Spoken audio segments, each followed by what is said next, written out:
Hingað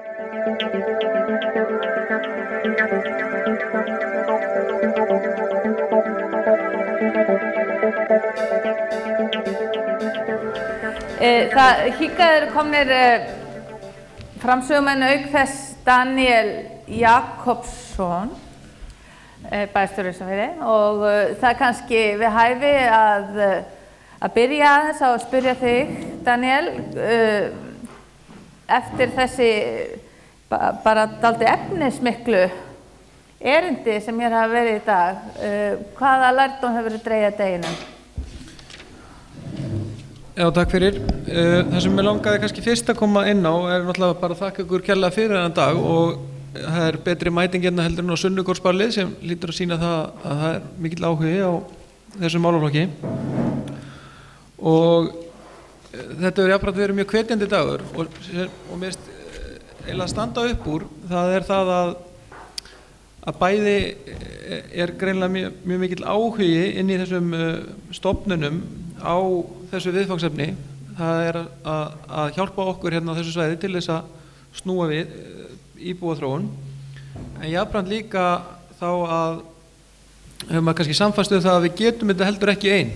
Ég held að þurfi samstillt átak til þess að snúa þessu við, og við þurfum að fá utanaðkomandi aðstoð. Eitt í viðbót sem að mér finnst kannski meginatriðið, og ég samfærist enn betur og hefur verið að samfærast upp á síðkastið, það að ég held að sé eiginlega mikilvægast í þessu öllu, það að setja fram plan eða áætlun. Ég held að skiptið ekki alveg öllu máli hvað í áætluninni, ég held að sé aðalatriðið við höfum áætlun. Og af því að hann nú íþróttamaður hérna, hann Sveinn eins og ég man bara hvernig það var að í íþróttum að þá settistu sem skíðamaður niður á vorin og þú settir eitthvað plan það hvað þú ætlaðir að vera góður í apríl árið eftir, og svo varstu bara að halda þig við planið og vonaði besta. Og ég held að það sé nefnilega nákvæmlega það sem hafi gerst svo oft, og Aðalsteinn hérna í fjórðungssambandinu rifjaði nú upp með okkur. Það eru þær tillögur sem voru setta fram árið 2007 þegar var dregið úr þorskveiðum. Þetta voru margt hvert alveg frábæra tillögur, en svo bara einhvers staðar á leiðinni þá hætta menn að fylgja planinu. Þannig að ég til dæmis þegar þess fullvissa ef að þessir hérna borgkollega mínir myndi fá að setjast niður með okkur heimamönnum, setja niður plan, og því fylgdi einhver kannski svona smá slatta peningum, þá væri held ég tiltölulega auðvelt mála að hérna blása enn meira lífi í okkur hérna og fjölga okkur hérna fyrir vestan. Það mín trú og von.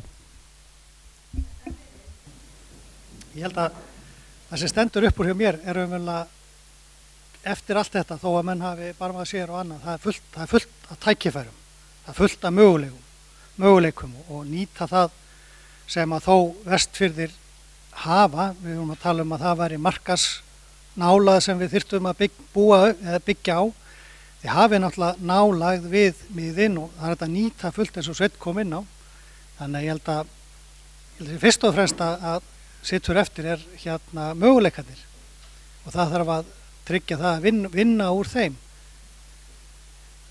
Spurning sem að ég ætla ekki að gera stómar í því, en ef það er rétt eins og var sýnt í fyrsta fyrirlestri að það væri staða hér væri verri en annar staðar í sjávarútvegi, og það er þá kannski að greina það svolítið, akkur það? Er sjávarútvegur minna markaðsdrifinn hér? Er minnum það að þið sé að vinna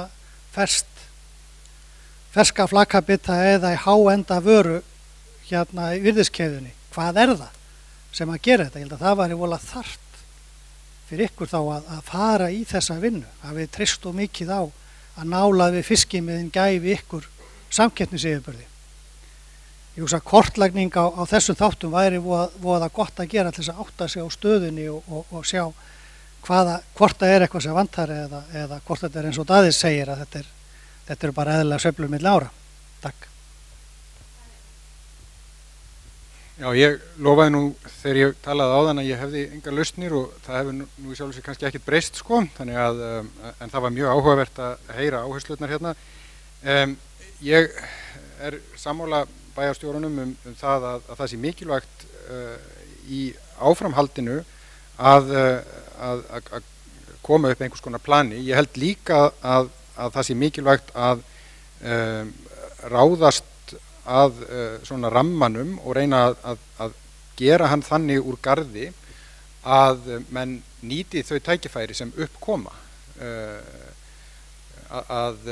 Hvort sem að menn eru þá að horfa til skýringa til dæmis Þórodds Bjarnasonar á raunverulega þessum undarlegu, þessari þversögn að mikil auðæfa, mikil auðlindaríkdómur sjávarplássana virðist ekki skila þeim stöður í íbúaþróun, frekar fækkun en hitt, og þá hvernig þú tekst á við það vandamál sérstaklega, þar sé reynir að breyta rammanum þannig að menn þori meira að grípa þau tækifæri sem bjóðast, en auðvitað líka eins og Þorsteinn hefur komið hér inn á og fleiri, að búa til, skapa ný tækifæri og hvar þau tækifæri gætu sennilega legið og hvernig hægt að búa til frjóan jarðveg fyrir þau að spretta betur í.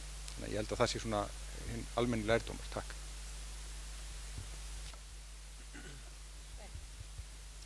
Ég var nú enda við að tala þannig að ég lít nú að hafa sagt mest af því sem ég vil segja, en kannski eitt, ég alveg sammála þessu með plönin. Ég held að Patton hershöfðingi hafi sagt plans are nothing but planning is everything, og það gildir nokkuð. Það skiptir miklu máli að plana hlutina og í rauninni vera alltaf í þessu ferli að ætla sér lengra, sjá takmarkið, mjög mikilvægt. Ég hef kannski miskilið Daniel sem talaði að við getum kennt hvernig þetta fjölga fyrir vestan. Ég held að kunni það kannski flestir hérna, ég vel betur en ég var nú bara 2 sjálfur.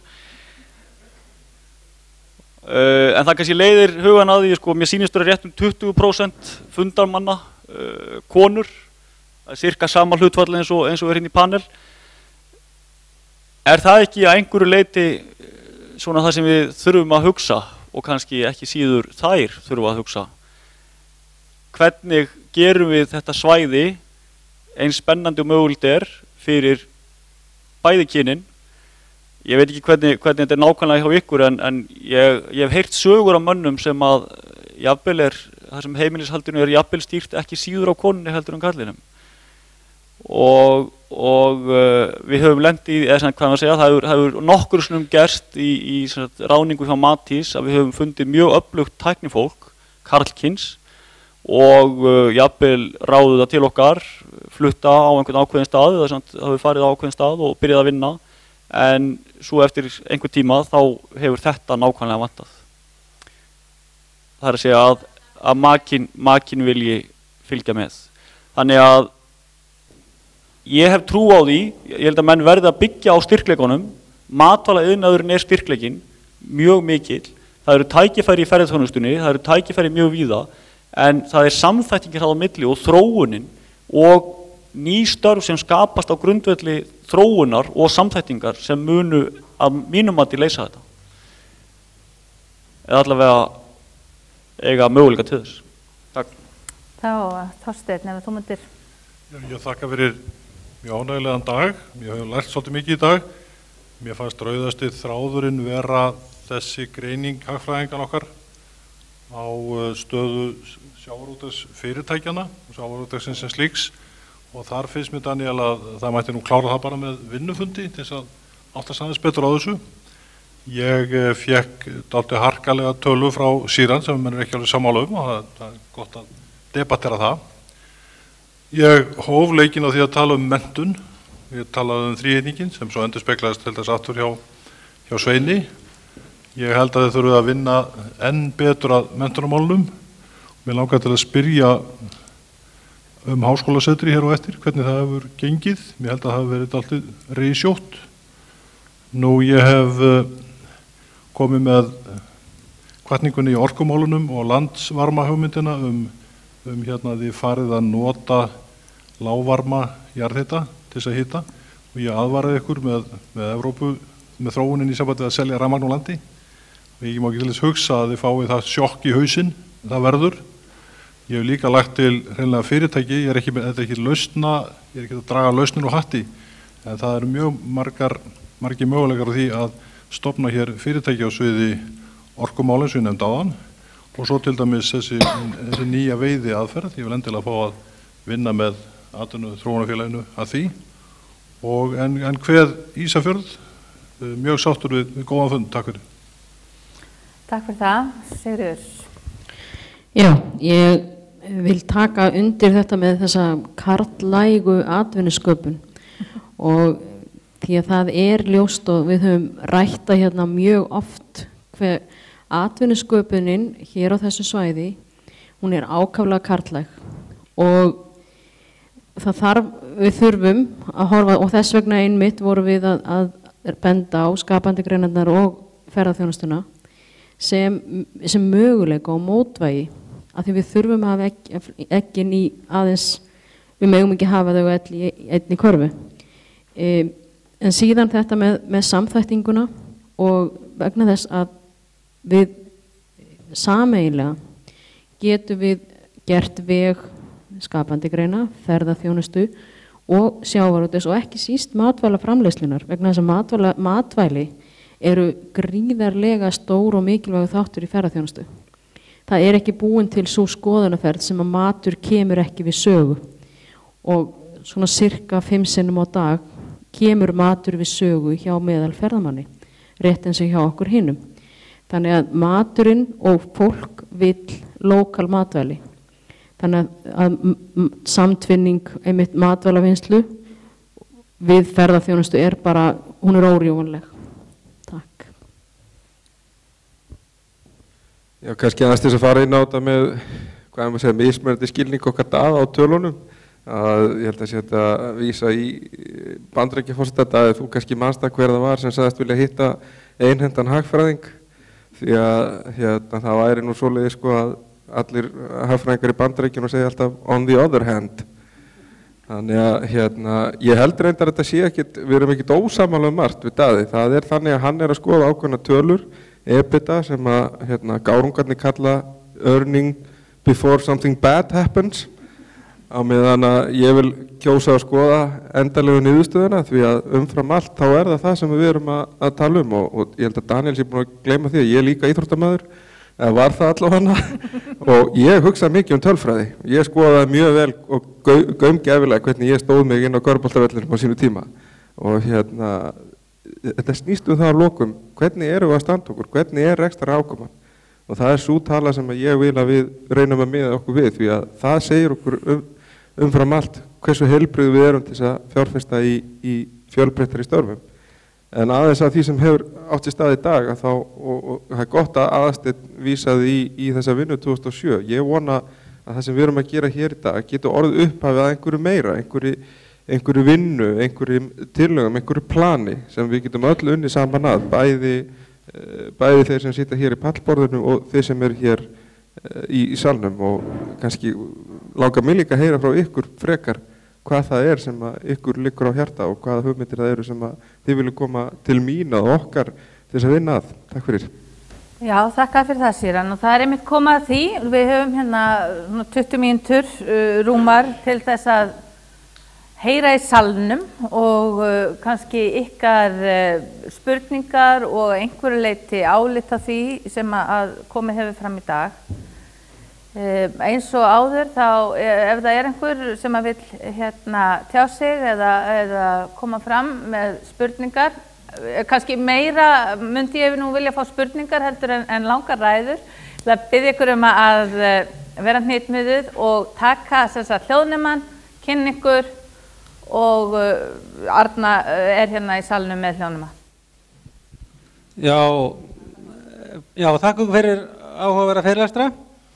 Þannig á Vestfjörðum búa það bil 2% þjóðarinnar og samkvæmt erindi Daða Más þá hafa Vestfirðingar yfir að ráða 12% af botnfiskskvótunum. Ég held nú reyndar að sé nær 10. Og því spurt, telja frummælendur að margföldun veiðigjalda leiði til bættrar samkeppnisstöðu vestfirska fyrirtækja almennt og leiði til betri lífskjara þeirra íbúa sem enn búa þar. Og í þessu sambandi þá reyjast upp fyrir mér erindi sem hann Þóroddur flutti niður í Vestrahúsi fyrir einhverjum árum. Þá sagði hann okkur það að fyrir hverja 3 krónur sem að Vestfirðingar greiddu í skatt þá kæmi aðeins 1 tilbaka. Ég veit ekki hvort að það eru til nýrri tölur í þessu. Heyrðu, þetta voru fleiri en einn spurning, ég vonaði að hafið hérna haldið þeim vel til haga. Ég ætla að taka svona cirka 3 í einu, svoleiðis að því að við erum að renna hérna niður alla röðina. Já, halló, kveikt? Ég held að ég hef fengið leyfi til að lesa hérna pínlítið. Búið að draga það tilbaka? Nei, það ekki búið að draga tilbaka. Ég held að það sé mjög gott innlegg í þetta, því við erum búin að tala mjög mikið hérna samgöngur og við erum búin að tala mikið hérna kostnað fiskvinnslu eða fyrirtækja og þetta á nú býsna vel við það. En ég verður að fá að lesa þetta upp. Hugmyndir eru upp það að stofna til vöruskipaútgerðar til að sigla frá Ísafirði og Bíldudal til 3 eða 6 hafna í Evrópu með vikulegum siglingum 2 skipa. Jafnframt að dreifa vörum frá þessum Evrópuhöfnum til allra 8. Skipafélaginu ætlað að verða mestu eða öllu leyti í eigu vestfirskra fyrirtækja og einstaklinga, að yfirmenn skipana verði íslenskir. Grunnflutningsþörfin kalkþörungur frá Bíldudal og vatnsútflutningur frá Ísafirði. Með nokkur 1000 tonna flutningum á mánuði hægt að leggja grunninn að öruggum áætlunarleiðum til Evrópu sem jafnframt yrði fyllt upp með afurðum vestfirðinga. Má það nefna fisk, ferskan, frystan og saltaðan, lax og sílungur eldi, krækling og rækjur svo einhvað sé nefnt. Auk iðnaðar framleiðslu svo sem 3X.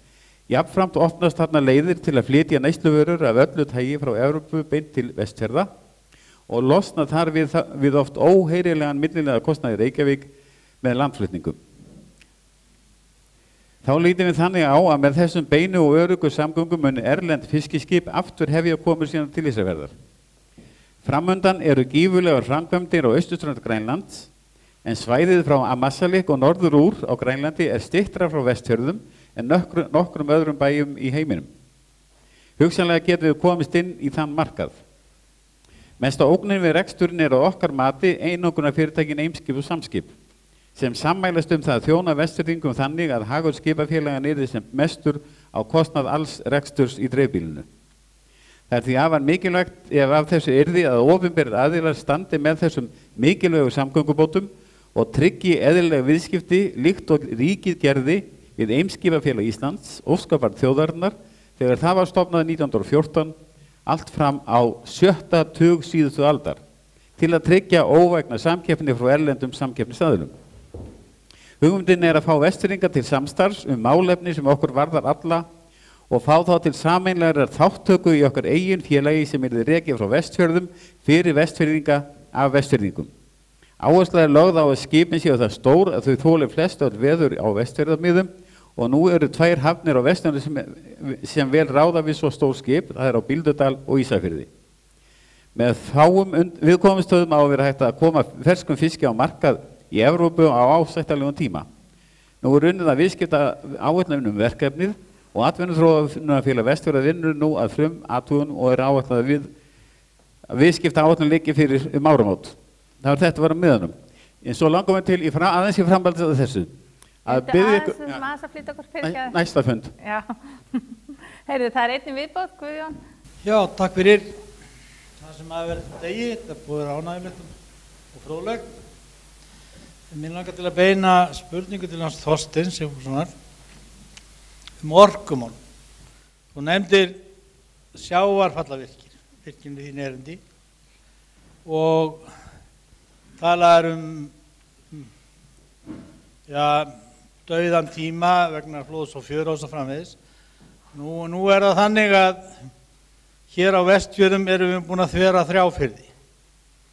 Reykjafjörðudjúpi, Mjóafjörð og Dýrafjörð.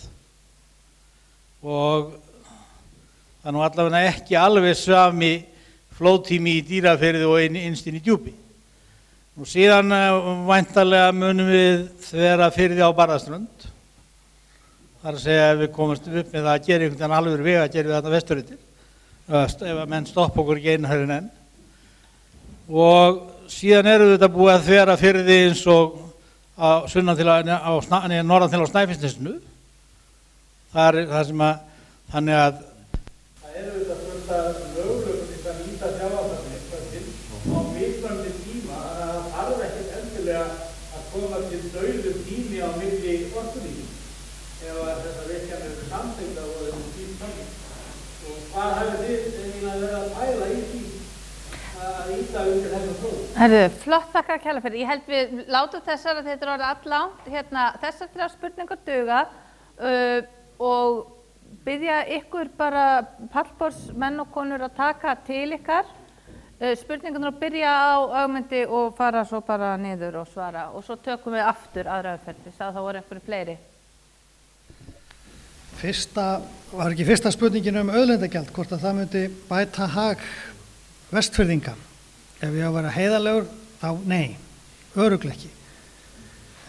Klárt að sjávarútvegur getur greitt hærra auðlindagjald og hvar þau mörk eru. Það að stýra peningum í gegnum ríkissjóð og þannig inn í héruð aftur, ég hef takmarkað trú á því. Ég tel að sjávarútvegur geti greitt hærra auðlindagjald en hann gerir í dag. Hvar þau mörk eru veit ég ekki. Að þetta nýtist heimabyggðinni á þennan hátt, þá heiðarlegt svar nei.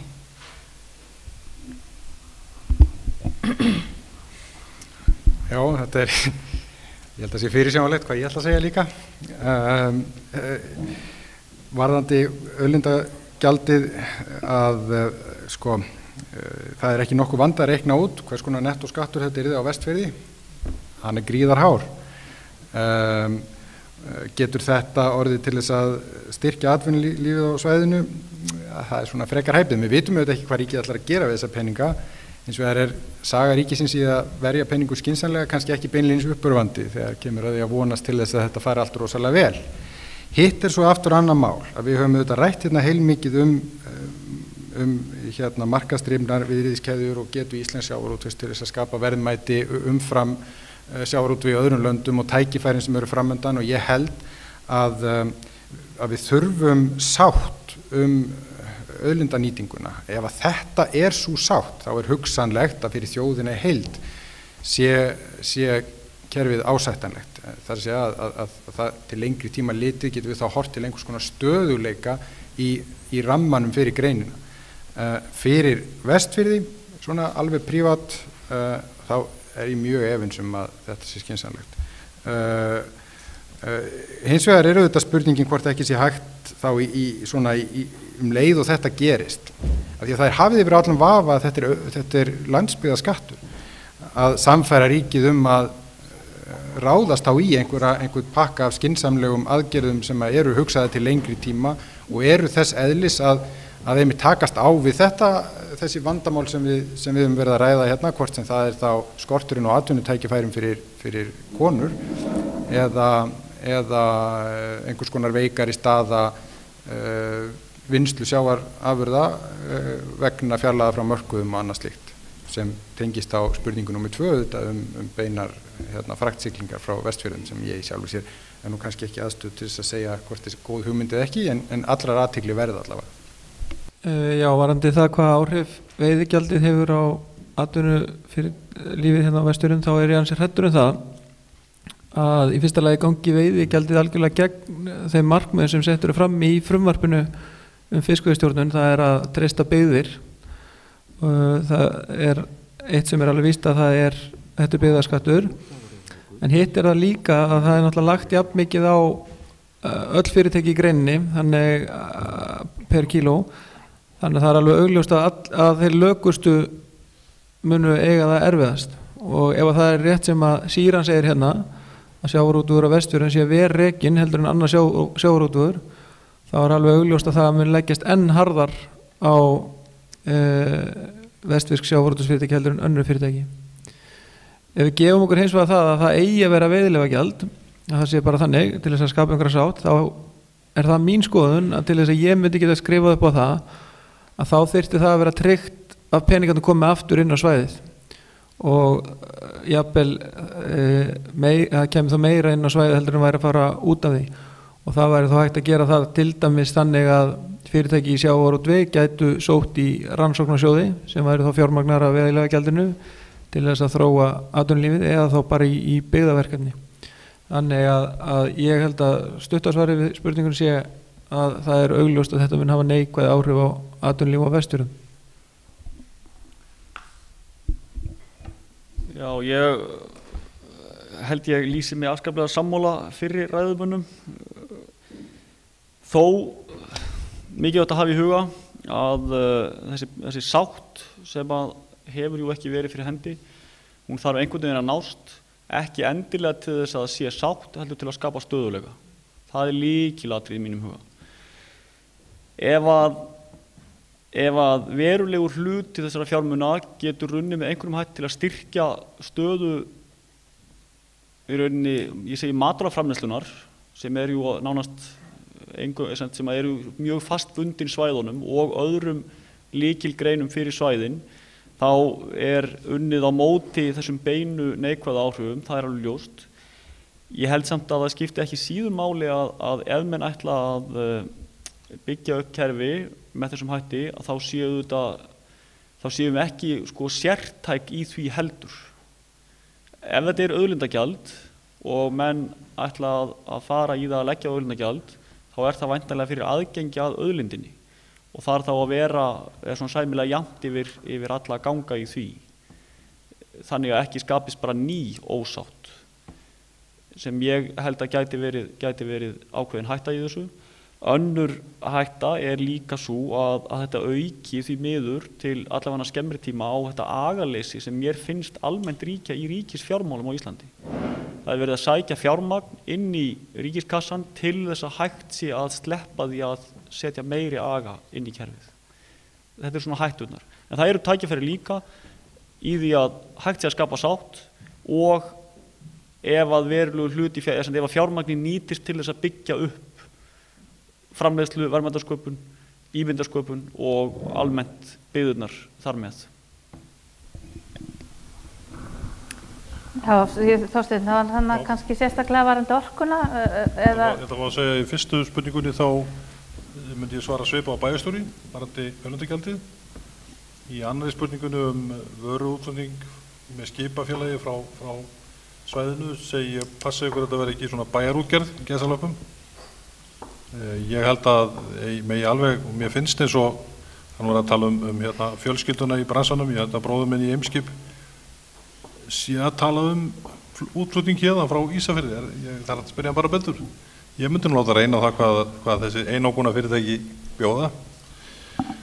Með Guðjón Arnar, frábær spurning, Guðjón Arnar, það nokkra klukkutíma senkun þarna á milli. Ég hugsa að þessu mætti bjarga með betra landsnetssambandi Vestfjarða við restina af landinu. Og tæknilega séð megi alveg taka á því eins og þú ert að lýsa.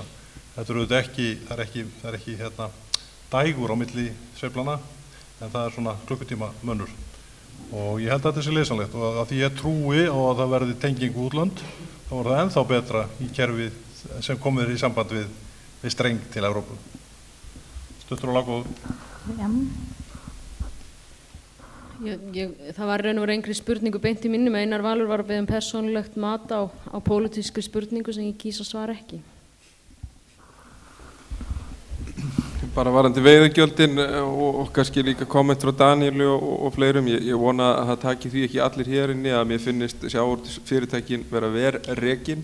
Það hægt að túlka tölurnar sem svo, en það þarf að skoða þetta betur eins og Daði hefur sjálfur bent á og þetta nú allt á sér hugsanlega tölfræðilegar útskýringar eins og til dæmis úr staðreind að hátt hlutfall af litlum eða smábáta útgerð á Vestfjörðum dregur að vissu leyti framleiðina niður og hugsanlega líka svo útskýring að við vinnum ekki nægilega mikið úr þeim afla sem landað hér. Ég held að menn hafi ekkit kannski farið ofan í þá sálma hér að við erum að keyra alveg óhemju magni á óunnu fiski í burtu frá svæðinu.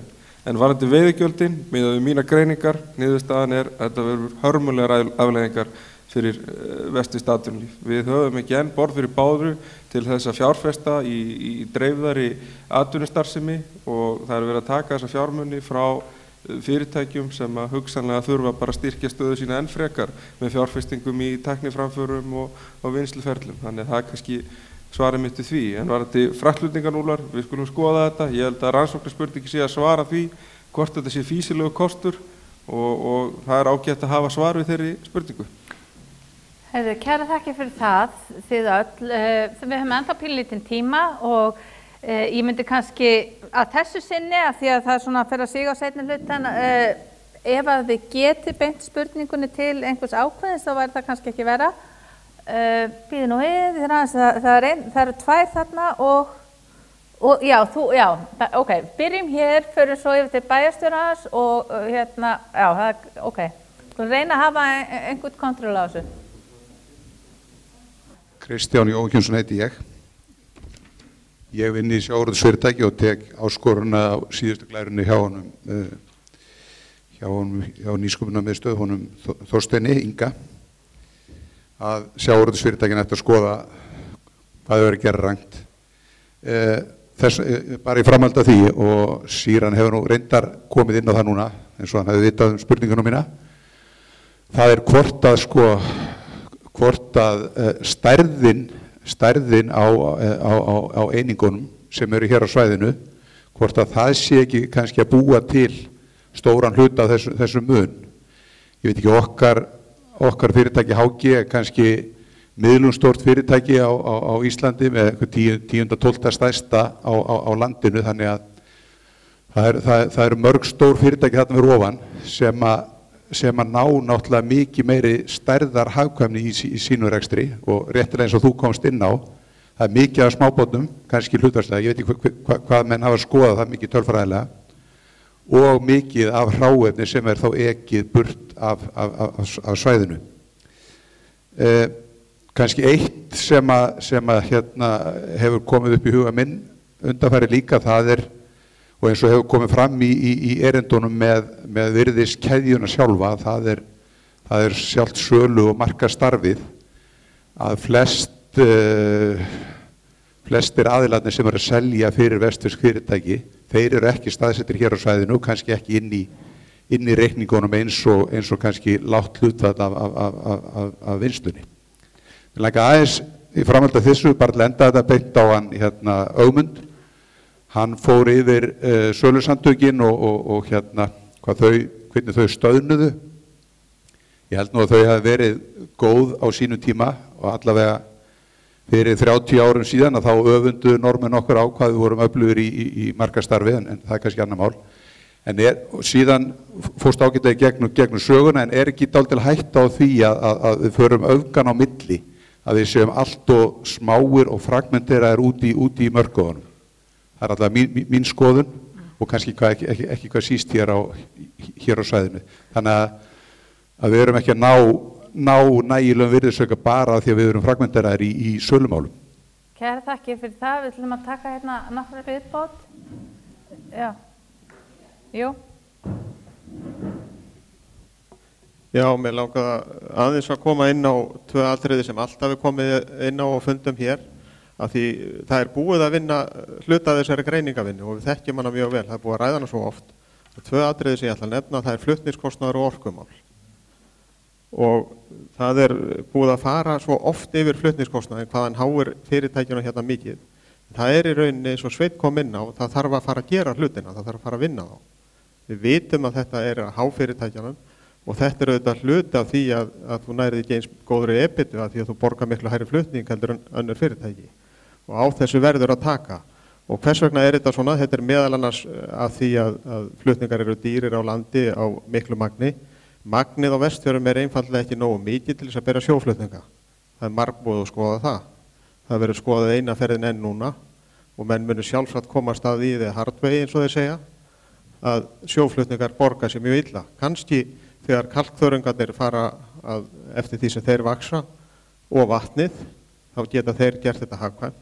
En þetta er vandamál, og þarna erum við með eitthvað sem hægt er að taka á núna strax.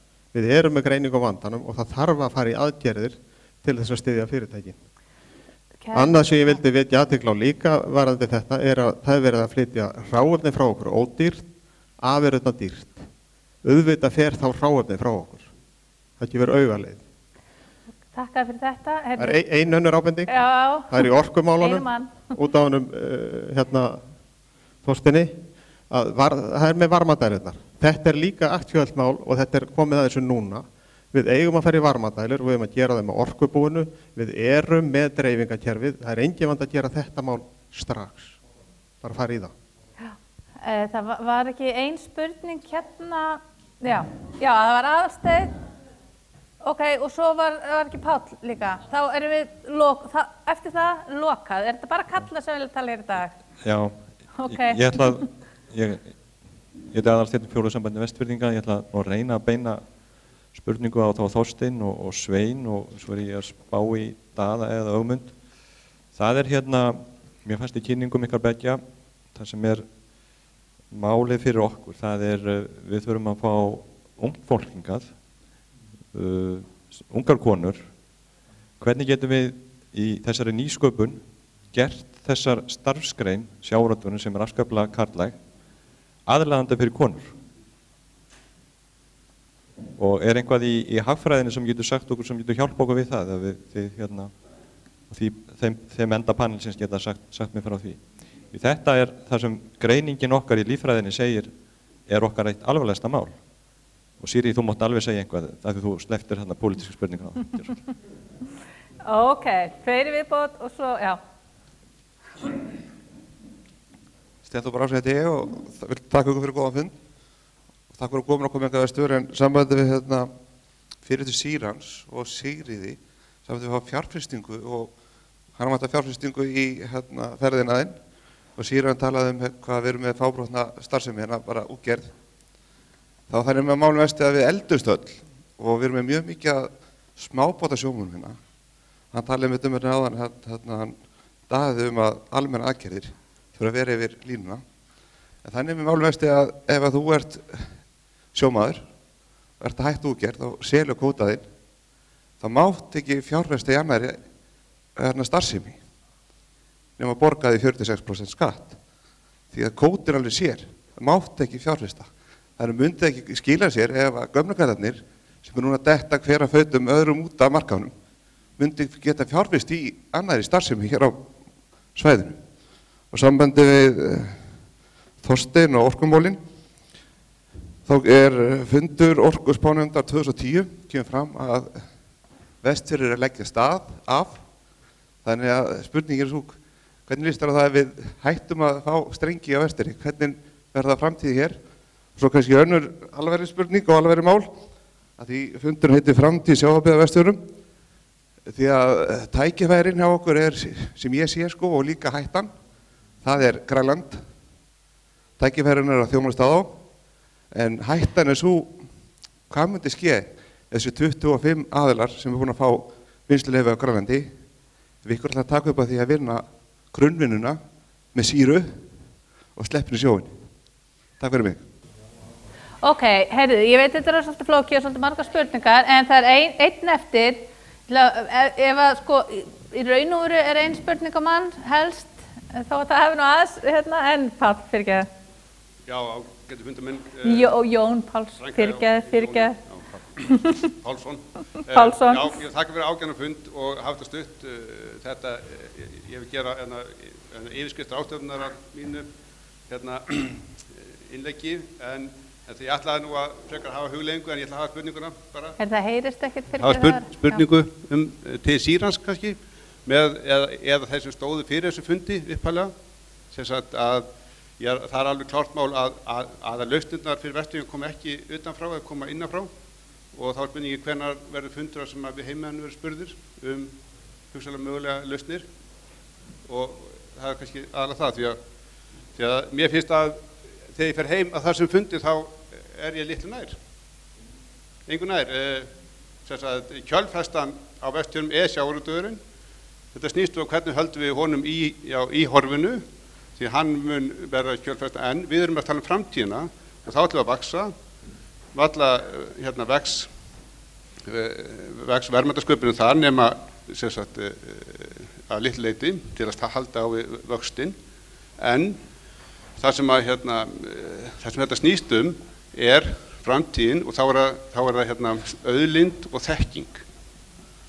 Og ég vil fá að kannski koma með einhvern tímann innlegg það, hvernig hugsanlega það hægt að auka þekkinguna, við vitum það, en það líka hægt að stækka auðlinduna. Og hér hefur ekkert verið fallað það hvaða auðlindir við höfum.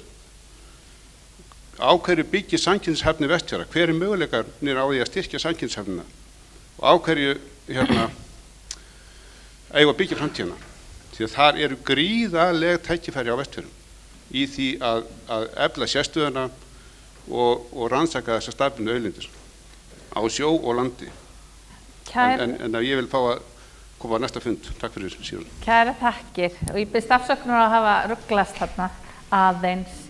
Það kannski Ögmundur, ef þú myndir byrja, því að fyrstu spurningunni var nú svona dálítið beint til þín, varðandi stærri eininga og síðan markaðs. Já, Kristján, varðandi sölusamtökin, ég held að þau gerðu mjög gott starf og við vorum öfundsverð hvernig það var. Ég held að fyrst eftir að þau lögðust af, þá fóru menn allt og mikið í svona ad hoc sölu og voru að fóta sig kannski í 5 ár til að finna sér einhvern status. Það sem hefur hjálpað okkur að það hefur orðið samþjöppun í sjávarútvegi. Þetta eru stærri fyrirtæki að því leyti en þetta getur verið hættulegt.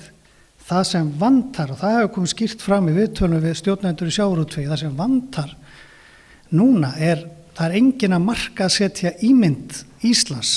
Það er engin að markaðssetja hvað fiskur frá Íslandi góður. Og þar erum við að tapa fyrir normönnum sem eru mjög öflugir og góðir í því. Þetta gerðu sölusamtökin mjög vel. En í dag þetta orðin eyða. En talandi þau sölufyrirtæki sem í dag, þau eru fann að virka allt öðruvísi. Þau eru ekki þessi beini millilegur heldur þetta eru þríhliða samningar sem þeir hafa hlutverk, upplýsingar eru beinar og þeim miðlað betur, þannig ég held að sé svo sem gott. Ég var eins og á Sikilegi að heimsækja skreiðaframleiðendur og var að spyrja hvort að mafía var ekkert vandamál, þessu, nei, mafía, það síf, þið vitið hvað það Öllítið varðandi konur, við þekkjum það að reyna að laða að fólk í sjávarútvegsfræði í nám hjá okkur. Þetta hefur gengið upp og niður svolítið og ekki verið mikið af konum sem hefur farið í þetta. Ég kann ekki leið í það, en það sem við höfum verið að reyna að horfa og þurfum held ég að horfa mikið meira á að það að mennta sig í sjávarútvegi ekki það að fara að vinna á gólfi í slori. Þetta alþjóða viðskipti, þetta einn mestu og stærsti vöruflokkur í alþjóða viðskiptum.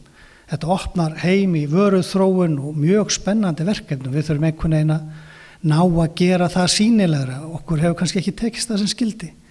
Hvorki iðnaðinum né okkur sem háskóla. Já, ég held við bara tökum þetta svona, því það var nú ekkert mjög spesifik beintar enn sérstaklega. Fyrst að Ögmundur sagði allt sem ég ætlaði að segja sölusamtökin og hvað við getum lært þar sem áður við íslenska sjávarútvegi í heild sinni, ekki Vestfirði sérstaklega. Það er að segja að ég held að menn þurfi að skoða svona þá eyðu sem að sölusamtöki skildu eftir í sig að auglýsa vörumerkið Ísland. Kemst semst ekki að því að þá ætlaði ég bara að nefna fyrst að Ögmundur svona hófær að tala ekki sjávarklasan sem að Háskólinn á Akureyri hefur staðið mjög vandlega að og raunar stýrt af bróður Þorsteins sem að einmitt að vinna í þessu að gera sjávarútveg, breyta ímyndinni, útskýra fyrir fólki hvað sjávarútvegur í dag. Það er svo furðulegt að fólk skuli hafa þá ímynd af þessari atvinnugrein að þetta sé menn í vaðandi slori sem í vosbúð einhverstaðar út á sjó, þetta sé ekki sá háþróaði matvæleiðinaður sem það með þau fjölmörgu og fjölbreytilegu tækifæri sem hann hefur. Og ég skora á ykkur að skoða heimasíðu sjávarklassans, verkefnabankan sem hann hefur komið upp sem mjög athyglisverð miðlun á verkefnum úr sjávarútvegnum inn í háskólana og skólana og síðan mjög athyglisverðar hugmyndir sem einmitt Háskólinn á Akureyri hefur unnið að með sjávarklassanum mentavita, þar sem að nákvæmlega verður að vinna þessu að ungt fólk geti átta sig á því hvaða óhemju mörgu starfsmöguleikar eru í fyrirtækjum og starfsemi sem tengist sjávarútveginum, ekki endilega í því að flaka fisk, heldur öllu því sem þarf til þess að láta þessar velheppnuðu markaðsdrifnu virðiskeðjur ganga upp. Mér langaði síðan bara til þess að pikka upp þetta sem Stefán nefndi sem ég held að sé mjög athyglisvert og einmitt nákvæmlega þessi hugsun sem að ég og mín fræðigrein svona ýtir undir með hvað tækifæri felast í því að horfa út fyrir sjávarútveginn og til dæmis bara nákvæmlega þetta, ein svona almenn aðgerð, bara heiðursverðlaun hagfræðinnar í kvöld, að leyfa það að fjármagn sem tekið út úr greininni sé endur fjárfest í annari atvinnustarfsemi á svæðinu. Þetta getur ekki verið óyfirstíganlegt mál að búa til slíka reglur og myndi náttúrulega leyfa mönnum þá að hverfa úr þessu, ef þeir hafa áhuga á því, yfir í aðra atvinnustarfsemi, nýta peningana til þess að skapa ný tækifæri ótengd sjávarútvegum, sem nákvæmlega það sem við höfum margir verið að halda fram að sé svo mikilvægt að reyna að gera. Takk. Takk fyrir það. Já, tvö atriði, annars vegar unga fólkið. Ég ætla bara að taka algjörlega upp þráðinn frá Daða. Þetta snýst í rauninni að kynna það sem við erum að gera. Það snýst að gefa fólki tækifæri á því að koma inn í greinina í litlu magni eða meira magni. Við höfum verið í fínu samstarfi fullt af fyrirtækjum með Matís í mörg ár meistaraverkefni. Það ein leiðin. Annað samþætting framhaldsskólastigsins og háskólastigsins og svo fyrirtækjana, fullt af tækifærum þar. Það gríðarlega efnafræði sem á sér stað, bara sýrur og basar, hiti, kuldi og svo framvegis. Þetta er sem á að kenna og horfa til að kenna og sýna í efnafræði á framhaldsskólastigi. Það voru 50 sumarnemendur sem voru í tengslum með fyrirtæki og Matís í fyrra, yfir 60 núna í ár, þar af nokkrir hérna á Vestfjarða og Breiðafjarðarsvæðinu. Þetta eru vinklar. Það þarf að kynna tækifærin í greininni, það þarf að kynna að þetta sé atvinnutækifæri fyrir fólk. Það var farið í átak núna í vor til að kynna matvælafræði nám og sérstaklega með þessari tengingu. Þetta ekki bara slór, þetta business, þetta líftækni, þetta eru tækifæri til að fá góða vinnu og það alltaf sniðugt að nota prósentunar, sérstaklega maður hérna ræða hagfræðinga, það var 750% aukning á aðsókn. Það voru ekki margir fyrir reyndar en hérna það var mikil aukning prósentulega. Þetta eru vinklar, það er fullt af öðru. Lykilatriðið í rauninni að kynna fyrir fólki, kynna fyrir samfélaginu hvað verið að gera og sérstaklega það sem verið að gera vel, því að það verið að gera fullt af hlutum vel. Varðandi Grænlandsvinnsluna, þetta athyglisverður punktur, mjög athyglisverður, kemur inn á áhættumat. Það ekki jákvætt fyrir ísfiska eða segjum bara vestfiska matvælaframleiðslu öll svo umræða sem átti sér stað kadmíum hérna fyrir ekki svo löngu síðan. Iðnaðarsalt, annað og fleira. Leiðir bara beint hugan að því hvað matvælaöryggi og verðmætasköpun í matvælaiðnaði eru algjörlega nátengd. Og þarna skiptir máli fyrir ykkur að gera í rauninni kröfum það að þessi fylgst með þessu. Annars vegar auðvitað í tengslum við staðina sjálfa en líka að fylgjast með vakta. Hvað af efnum? Þetta tækifæri í dag, menn að notandi markastarfi sumir hverjir, hvað við erum í rauninni með hreinan sjó, lítið af þungmálmum og svo framvegis, en það má alls ekki verða öfugt. Konur og sjávarútvegur, Berglind, þið hafið nú, og þið getið svarað því betur, þið hérna Sirrí að þið hafa verið að bjóða námskeið sem heitir Brautargengi og ef ég man rétt að hafa verið minni þáttaka hérna Vestfjörðum heldur en víða annars staðar á landinu. Við eigum að hugsa að stofna til Brautargengisnámskeið með konum í meðal annars sjávarútvegi. En ég kannski bið Sirrí að botna þetta fyrir mig. Fréttirnar Landsnet ömulegar og bara enn einn sönnun þess að Vestfirðir þurfa að setja orkumál mjög ofarlega á þetta constitutional atriðum að vera til. Orkumálin ykkar, þið verðið að standa vörð þau. Ég skal koma með það eins og ég get, sem bara lítill hérna forstjóri í ríkisstofnun. Varðandi auðlindirnar, þá vil ég nefna þekkinguna. Af því að þú grefur í þekkinganámu og þekkingin eykst. Það engin auðlind sem vex eins og þekkingin. Og þess vegna hóf ég daginn hjá okkur að tala menntun. Við höfum að efla það á Vestfjörðum, því að allt til þess. Hugsið ykkur tónlistarmenntun á Ísafirði og þann bakgrunn sem hún á í þessu útspringandi blómi sem að músíkin hérna. Menntun, aftur. Mér langar í framhald af þessu og einmitt til að taka undir þetta með menntunina að koma með tvær spurningar. Hvað erum við að mennta krakkan okkar hér í grunnskólanum, í menntaskólanum til að horfa heim. Munu þau koma heim? Erum við að mennta krakkan alltaf í burtu, þannig að hvar sjá þau framtíðina sína? Ég sé ekki endilega að krakkar sem eru að alast hérna upp í dag að þau sjáu framtíðina sína hér. Af því að hér erum við ekki beinlínis að vekja trú og von á svæðið. Er fólk að kaupa sér hús eða vill það leigja? Og það segir allt sem segja þarf ef að fólk er ekki að hugsa garðinn sinn og ef fólk er farið að mála hús á Patreksfirði með sagt. Og það segir svolítið það hvað þarf í raun og veru lítið til að vekja von og trú. Það kemur þarna frábært og flott fyrirtæki sem vekur trú og von.